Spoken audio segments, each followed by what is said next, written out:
Whoa. Oh.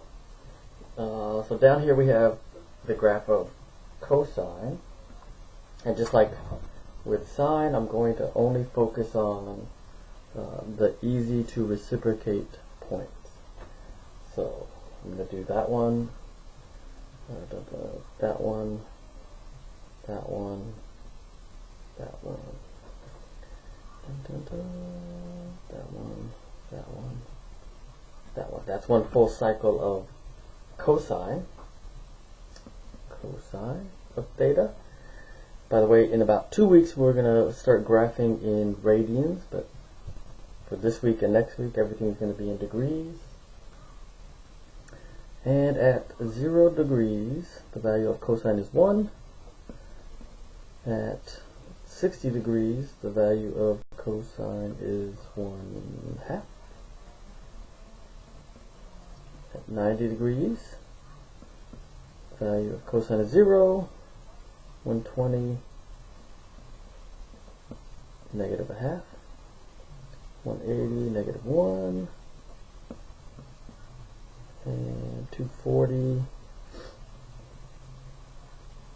negative 1/2. 300 1/2. I feel like I forgot something. 270. I'm going to add that back in a second. 360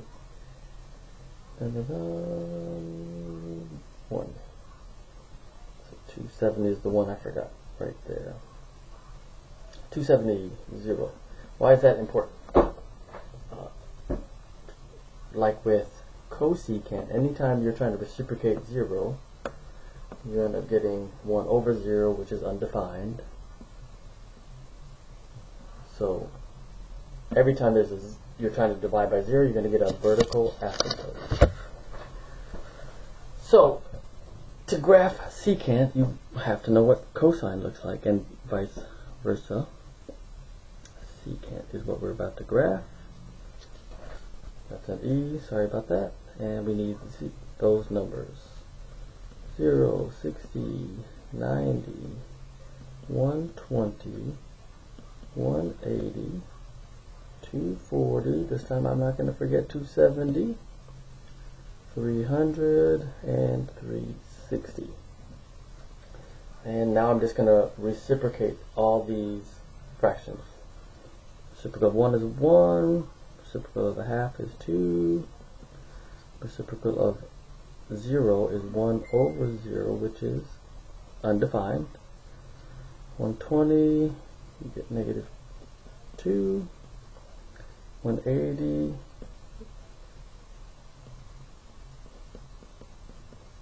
$270. At 270 you're trying to divide by 0 again. Can't do that. So you get a vertical asymptote here and here. At 90 and at 270. 300 reciprocal of 1/2 is 2 over 1. And then at 360 reciprocal of 1 is 1.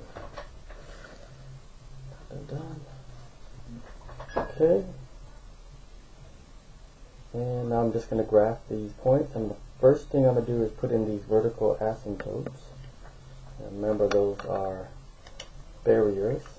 Another thing I probably should have mentioned, but vertical asymptotes are always going to occur when I'm going to call it the parent function, when the parent function hits the middle of the road.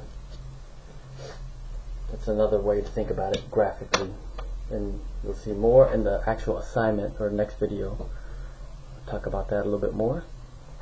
But for now, it's just important to understand that when you divide by 0, you get a vertical asymptote. Alright. Here we go. 0, 1, right there. 62, right there.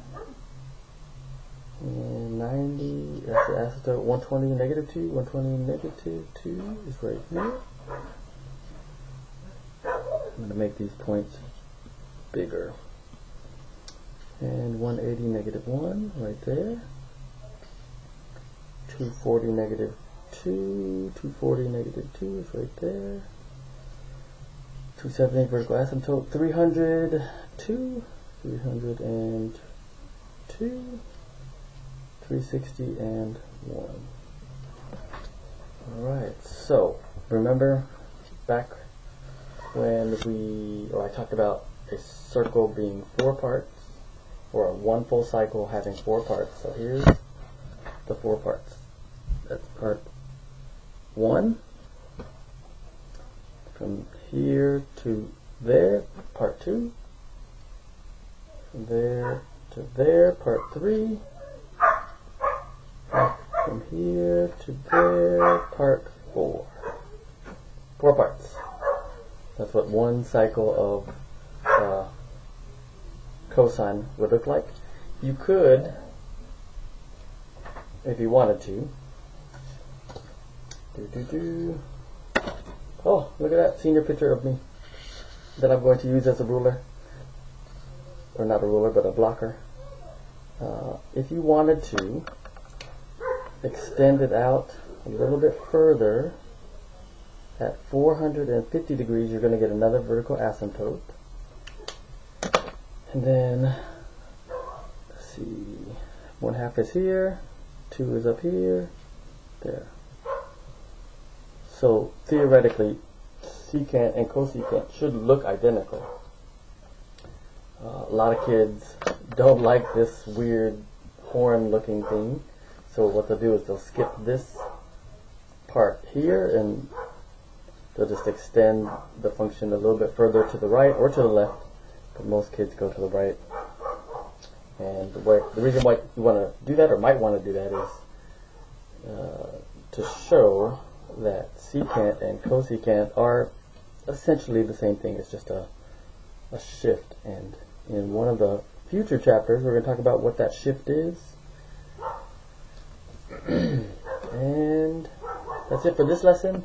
In the next lesson, we're going to actually practice graphing secant, cosecant with some vertical dilations and some horizontal dilations, horizontal translation, vertical translations. That's the next lesson. And then you'll be ready, theoretically, for the actual assignment.